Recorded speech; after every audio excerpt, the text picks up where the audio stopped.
场前所未见的浩劫。是五大国那边的连线请求。五大国正在进行联合会议。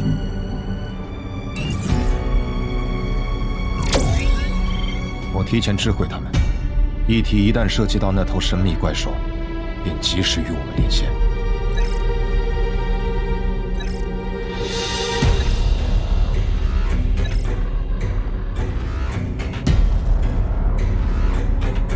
总统先生，我们已经浏览过那则基地遇袭的视频。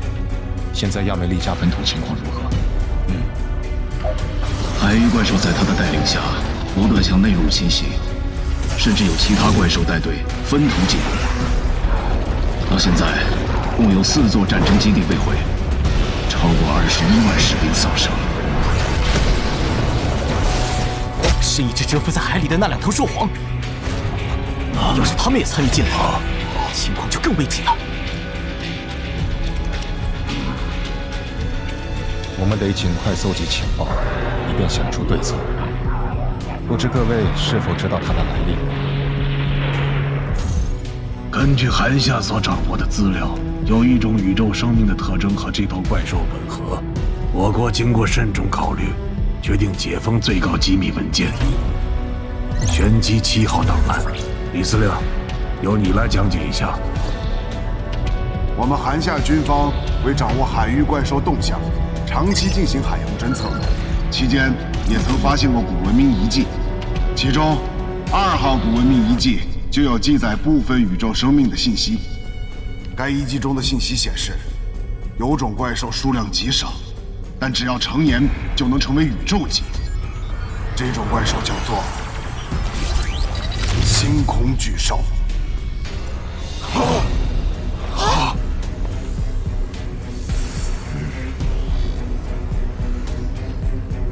星空巨兽，以前从未听过。星空巨兽？什么星空巨兽？星空巨兽有不同的类别，它能吞下战争基地，应该就是其中的吞噬类。吞噬类？这个类别具有吞噬万物的能力。那这头星空巨兽实力大概多少？有没有宇宙级啊？资料描述，宇宙级星空巨兽体长为数千米至万米，这一头仅180米。据我方估计，是行星级8到9阶，或者是恒星级。这或许是地球人类第一次遭遇恒星级的对手。恒星级是什么？恒星级，恒星级。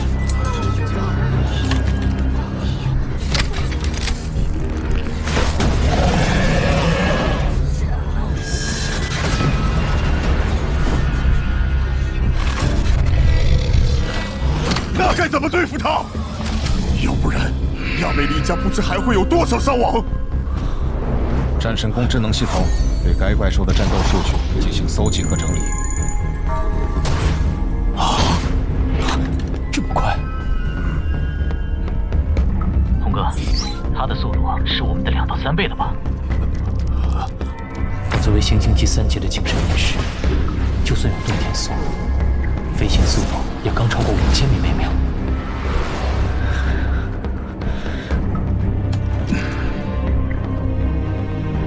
无论从第3元老的战斗表现看，还是从数据看，人类要正面对抗星空巨兽，只怕毫无胜算。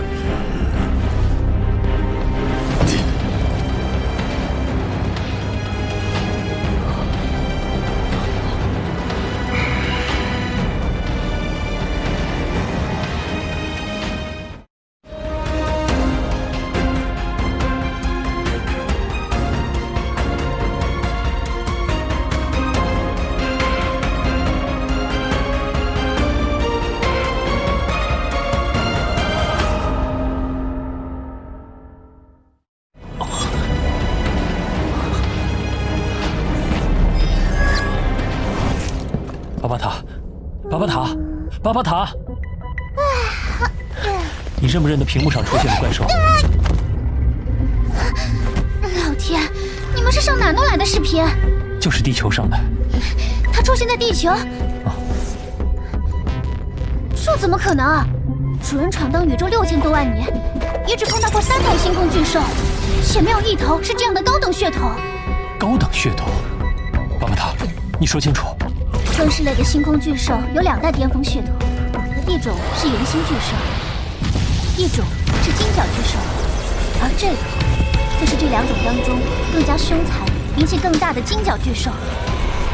它的现身，就意味着地球已经被宣判死刑。宣判死刑？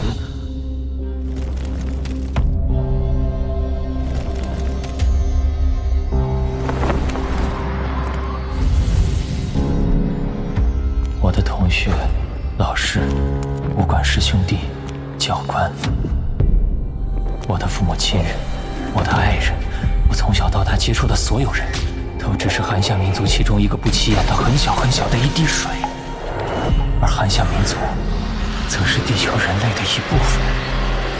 现在完了，不，一定要杀了他，他一定得死。你发烧了吗？你一个行星级3阶精神念师，竟然敢招惹恒星级金角巨兽！你是有陨墨一脉传承，可金角巨兽的背景也很大，他血统高贵，实力强大，想杀他，简直就是做梦！我们没必要跟他硬拼的，就算危险，到时候让你躲进陨墨星号飞船内，飞船一关，他就算再厉害也破坏不了。而且，以陨墨星号惊人的重量，也不是他能吞下的。不，别傻了，大不了让你亲人也进入陨墨星号飞船吗？怎么，巴巴塔？难道我们像个缩头乌龟躲起来，躲过这场劫难？然后走出来一看，整个地球人类灭亡了，我爸妈认识的那些工友、邻居全都死光了，只剩下我们一家人，有意思吗？你让我爸妈怎么生活，我怎么生活？无法想象。理解不了你们人类的想法，根本不是对手，还反抗。人无法离开社会，无法脱离民族、祖国。地球上如果就孤零零的一个人活着，生不如死。哪怕他一个国家灭亡，幸存的子民有一个称呼，叫做亡国奴。地球是我的根，韩夏民族是我的根，而我也是其中的一片叶子。根如果死了，叶子还能活。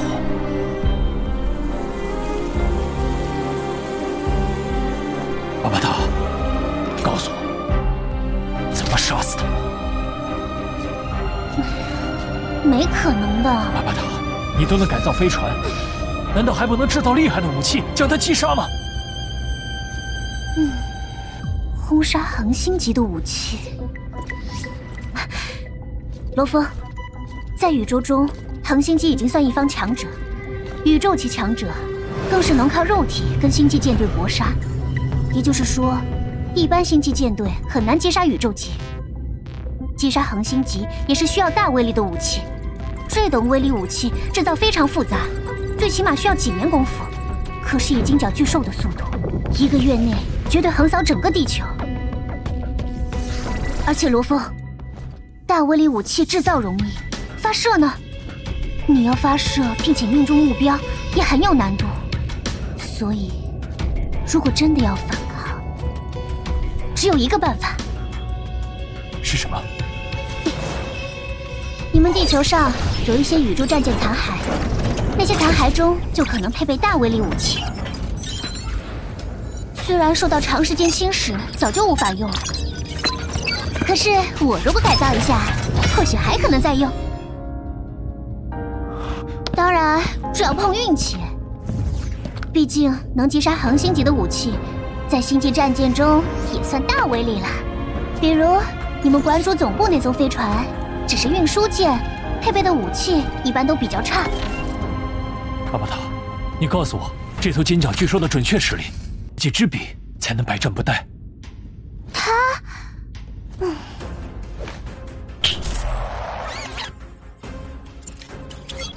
你看，他头上那根有大量金色密纹的独角旁，是不是有一个凸起？对，金角巨兽实力很好辨认，因为它在不同阶段有不同特征。幼体期额头只有一个独角，成长期额头开始生长第2个尖角，青年期额头开始生长第3个尖角，壮年期长出第4个尖角，巅峰期长出第5个尖角。实力越往后，尖角上的金色密纹越复杂，直至最后，尖角就仿佛金色，所以它才被称为金角巨兽。它第2个角才仅仅一个凸起，估计才踏入恒星期不久。不过它血统太强，成长速度非常惊人。在成长期，它会疯狂吞噬大量金属并吸收，实力不断提升。所以要杀必须赶紧杀，否则它会越来越强。难怪它吞噬战争基地，战争基地几乎都是金属。放心，它作为金角巨兽，虽然有体内世界，可毕竟是才刚刚结束幼体期的小家伙，每天的饭量是有限的。不过罗峰，我还是得劝你一句，星空巨兽每一头都不好惹，它们血脉中蕴含着古老的传承记忆，想杀星空巨兽很难。想杀星空巨兽中排名都非常靠前的金角巨兽，更是难上加难。主人曾听说，宇宙中有一位不朽碰到界主级金角巨兽，欲要击杀。按理说，不朽强者杀界主太容易了，可是那金角巨兽虽然斗不过，但还是逃掉了。这种数量无比稀少的最巅峰血统，或许你能战胜它，但要击杀它很难。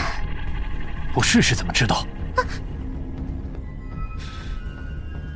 他想要毁灭地球，那必须先踏过我们所有武者的尸体。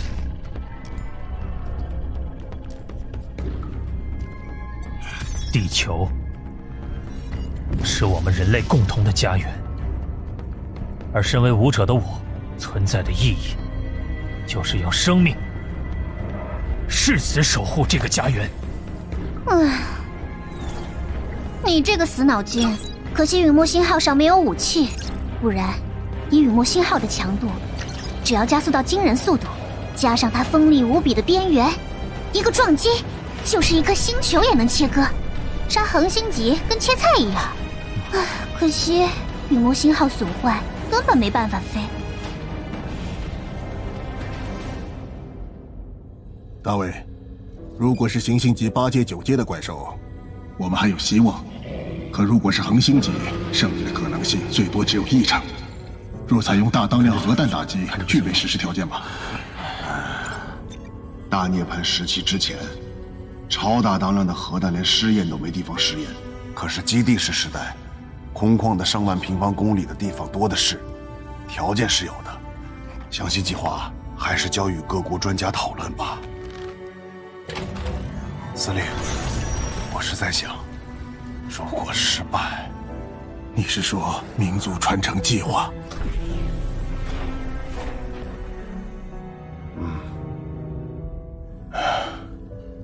大涅槃时期以来，我们见过太多的老百姓因为怪兽而颠沛流离。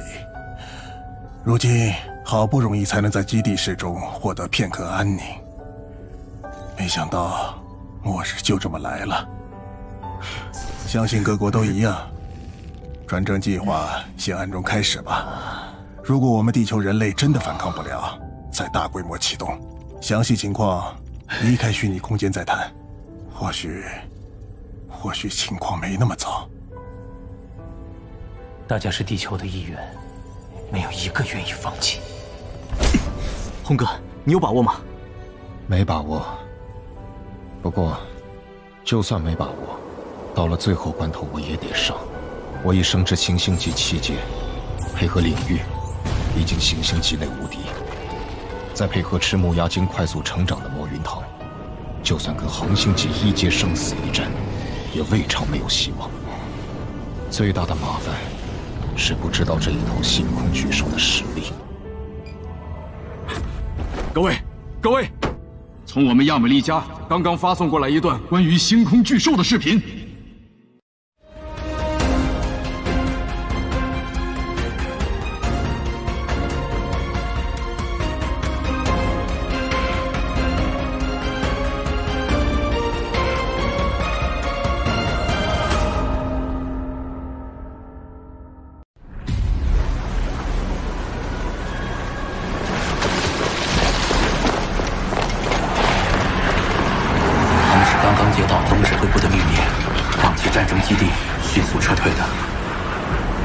主要是我们总指挥部通过卫星，发现那星空巨兽正在朝这方向飞。可是星空巨兽太快，军队还没完全撤退结束。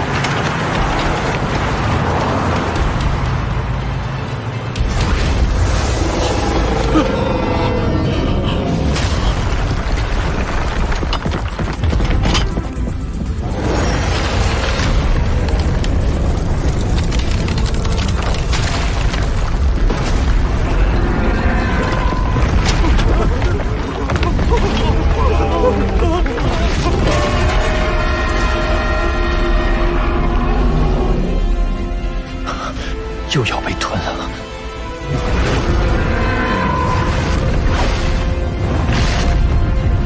快上车！快！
各位，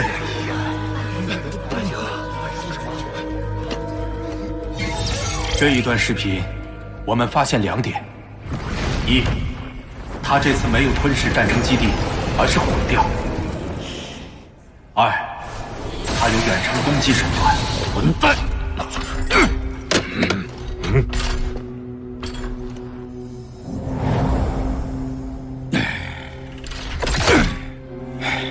怎么了？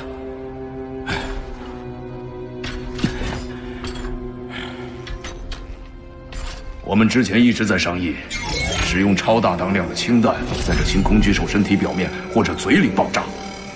之前我们最不放心的是它的吞噬能力，一旦吞噬，是否会对电子讯号形成干扰？不过这个难题，我们差不多能解决。现在我们发现最大的问题是它有远程攻击。以它不可思议的防御能力，超大当量的氢弹，只要距离它超过50米爆炸，恐怕都破不了它的鳞甲。各位，氢弹一旦爆炸，其瞬间产生的超高温和扩散出的冲击波以及核辐射，都是普通民众所无法承受的。但对于星空巨兽这样的怪物，恐怕未必能达到致命效果。核辐射，连各位超越战神都不怕核辐射，更别说这星空巨兽了。所以，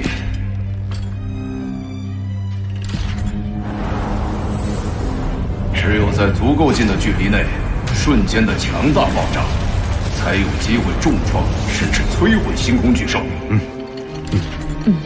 超大当量的氢弹一旦爆炸，那瞬间爆炸的超高温，就超2000万度。不过必须在他身边，因为巨变释放的超大能量是朝各个方向扩散，距离中心点越远，威力越弱。对星空巨兽这样神秘不可思议的存在，必须越近越好，最好是在他嘴巴里爆炸。